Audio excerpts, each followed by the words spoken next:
सभी जानते हो कि अगर आप भी किसी का टीडीएस काटते हो, चाहे वो आपका टीडीएस फॉर एम्प्लॉई हो या फिर आपका टीडीएस फॉर नॉन एम्प्लॉई हो, तो टीडीएस को जमा करने के बाद आपको क्वार्टरली वे में आपको टीडीएस का रिटर्न फाइल करना मैंडेटरी होता है। तो आज की वीडियो में हम लोग जानेंगे कि आप चंद मिनटों में आप टीडीएस का रिटर्न आप किस तरीके से फाइल कर सकते हो। तो दोस्तों, पूरी जानकारी के लिए आप वीडियो को एंड तक आप ज़रूर बने रहें। पहले आपको क्या करना है कि जिस क्वार्टर का आपको रिटर्न फाइल करना है उसका आपको एक्सेल में इस तरीके से आपको उसका डिटेल से बना लेना है। जैसे कि मैं नॉन सैलरी के अगेंस्ट में रिटर्न फाइल करने जा रहा हूं, तो यहाँ पर हमारा उस क्वार्टर में एक ही चालान है।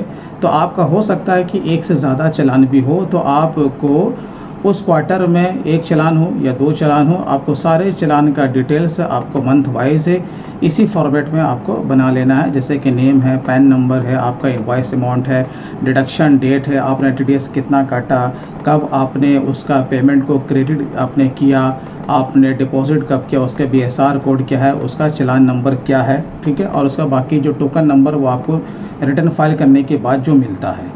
तो यही डेटा आपको रिटर्न में भी दिखाना होता है। तो इस तरीके से फॉर्मेट आप सिंपल वे में बना सकते हैं। उसके बाद दूसरा जो पड़ाव आता है कि आप कौन से सॉफ्टवेयर को यूज़ करेंगे जो कि फ्री ऑफ कॉस्ट में होता है।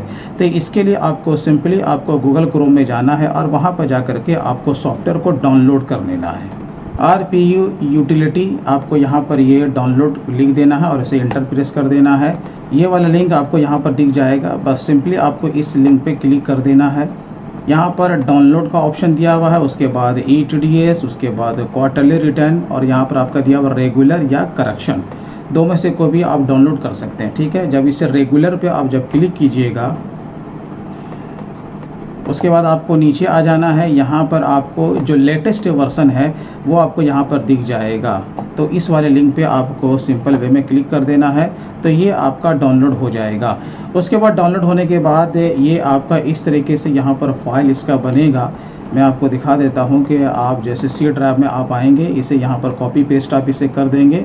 ये यहाँ पर आपका RPU करके इस तरह का आपका फ़ोल्डर बन जाएगा। ये जबकि पहले आपका ज़िप में रहेगा, आपको उसे क्या करना है, एक्सट्रैक्ट कर लेना है और अनजिप में इसे कन्वर्ट कर देना है। इस पर आपको इंटर मार के अंदर जाना है, अगेन आपको इंटर मार के अंदर जाना है, ये आपको नीचे आना है और यहाँ पर देखिए ये वाला जो आपको नज़र आ रहा है ETDS का RPU 4.3, ठीक है, आपको इस पर क्लिक कर देना है। और आपके इसमें याद रहे कि आपके अपने कंप्यूटर में जावा ज़रूर होना चाहिए। जब तक जावा नहीं होगा तो ये आपका काम नहीं करेगा। देखिए आपको इसे क्लिक कर देना है, ओके करना है। तो ये यहाँ पर आपका यूटिलिटी सॉफ्टवेयर ओपन हो जाता है। यहाँ पर आपका फॉर्म दिख रहा है, इस पर जब आप क्लिक कीजिएगा तो यहाँ पर आप देखिए आपका 24Q है, फिर आपका 26Q है, आपका 26Q है और उसके बाद 27EQ है। यानी कि TDS एंड TCS आपका दोनों का रिटर्न इसी सॉफ्टवेयर के थ्रू आपका अपलोड हो जाएगा। तो बेसिकली जो रिटर्न फाइल करने जा रहे हैं वो 26Q के अगेंस्ट में है, तो हम लोग यहाँ पर 26Q लेंगे। यहाँ पर रेगुलर एंड करेक्शन आप दोनों काम कर सकते हैं। अभी करेक्शन का मसला नहीं है, यहाँ पर हम लोग रेगुलर का कर रहे हैं, तो यहाँ पर क्लिक टू कंटिन्यू पे क्लिक कर देंगे। अब यहाँ पर आपका देखिए आपका ये 3 स्टेप है यहाँ पे आपका, ठीक है। पहला आपका हो गया फॉर्म का, दूसरा हो गया चालान का और तीसरा हो गया एनेक्सर 1 यानी कि डिडक्टिव डिटेल्स। बहुत ही सिंपल है। अब जैसे कि ये जो पहला वाला जो पड़ाव जो यहाँ पर दिया हुआ है, देखिए आपको यहाँ पर क्या क्या चीज़ आपको पुटअप करना है। सबसे पहले आपको यहाँ पर कंपनी का जो टैन नंबर है वो आपको यहाँ पर से लेना है। फिर दूसरा यहाँ पर से आपको फाइनेंशियल ईयर आपको सेलेक्ट करना है, करेक्ट है।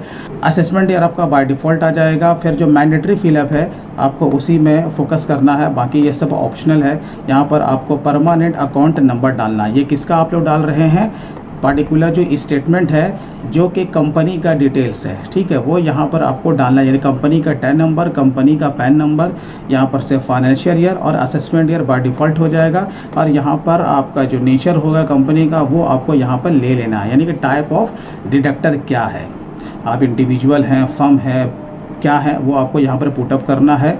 उसके बाद जब आप नीचे आएंगे तो यहाँ पर जो नंबर 2 में जो डिटेल्स आपका दिया हुआ है ये एम्प्लॉयर का डिटेल्स है, ठीक है, यानी कि उसका एड्रेस वगैरह आपको यहाँ पर पुटअप करना है। तो देखिए यहाँ पर आप जब नीचे आएंगे तो यहाँ पर सिंपली उसका जो एड्रेस वगैरह है वही आपको देना होता है। जैसे कि आपका फर्म का नाम क्या है, आपने ऊपर तो टैन नंबर पैन नंबर दिया, लेकिन यहाँ पर आपका फर्म का नाम देना है। जो मैंडेटरी पार्ट है आपका एड्रेस वगैरह है वो आपको पूरा यहाँ पर पुटअप कर देना है। यहाँ इससे पहले अगर एड्रेस चेंज हुआ है तो यहाँ पर आके इसे आपको यस करना है, नहीं तो इसे नो करना है, ठीक है। एड्रेस वगैरह चेंज नहीं हुआ तो आपका बाय डिफ़ॉल्ट ये आपका नो ही रहेगा।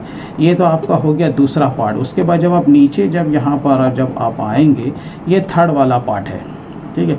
ये जो थर्ड वाला जो पार्ट है इसमें आपसे क्या पूछ रहा है, particulars of the person responsible for deduction of tax. अब जो रिस्पॉन्सिबल पर्सन है, ठीक है, उसका डिटेल्स आपको यहाँ पर देना है।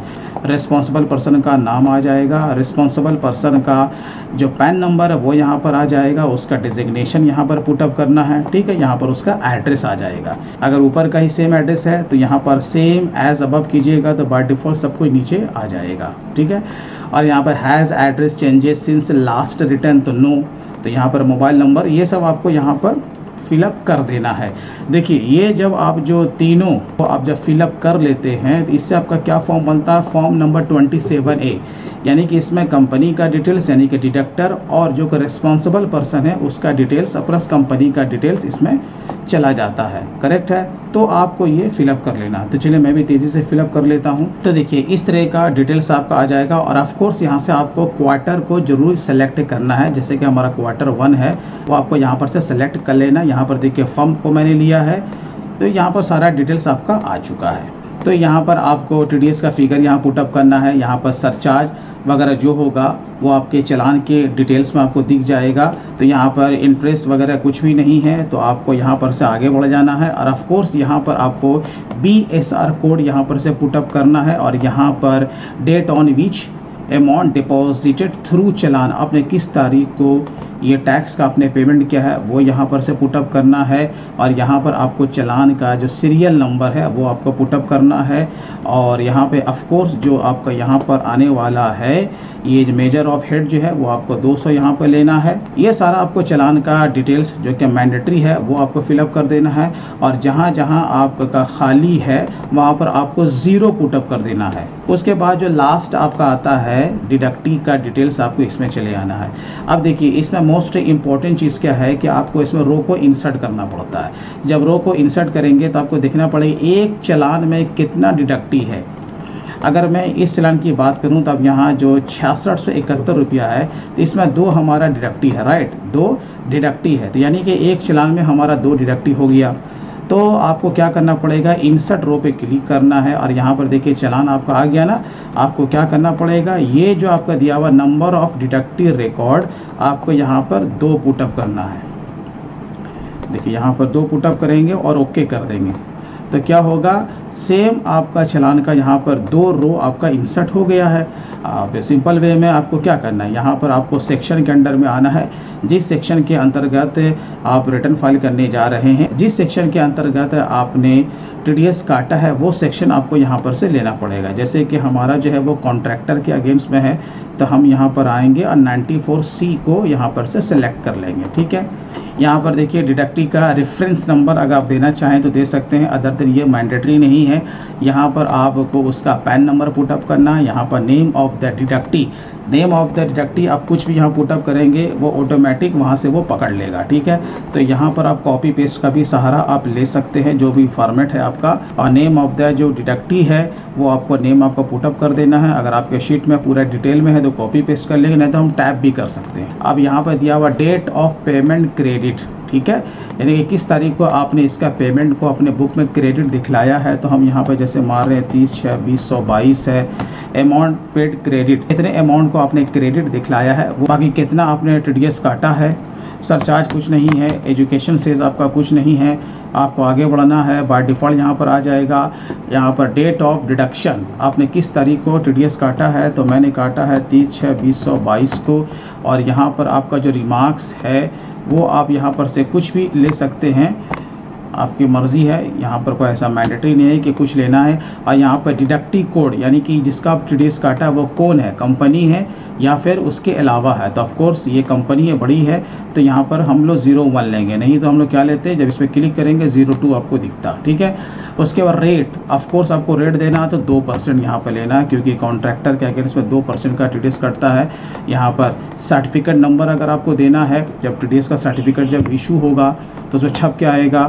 अदर देन आपको ये सबको छोड़ देना। उसी तरीके से आपको दूसरा रो भी ऐसे ही फिलअप करना है। देखिए सारा हमने डिटेल्स को फिलअप कर लिया है। अब इसे फाइनली आपको सेव करना है। चलिए इसे सेव कर लीजिए, ठीक है। फाइल आपका सेव हो गया। अब क्या है कि आपको एक चालान आपको गूगल से डाउनलोड करना पड़ेगा। गूगल पे जाना है, यहाँ पर आपको जो कि चालान का जो स्टेटस है वो आपको टैप कर देना, चालान स्टेटस इंक्वायरी। आपको यहाँ पर पहले दिख जाएगा ऑल टास्क करके, इसमें आपको आ जाना है। उसके बाद यहाँ आपको दिख जाएगा चालान स्टेटस इंक्वायरी, ठीक है। आपको इस पर क्लिक कर देना है। यहाँ पर आपको दिखेगा 10 बेस, आपको इस पर क्लिक कर देना है।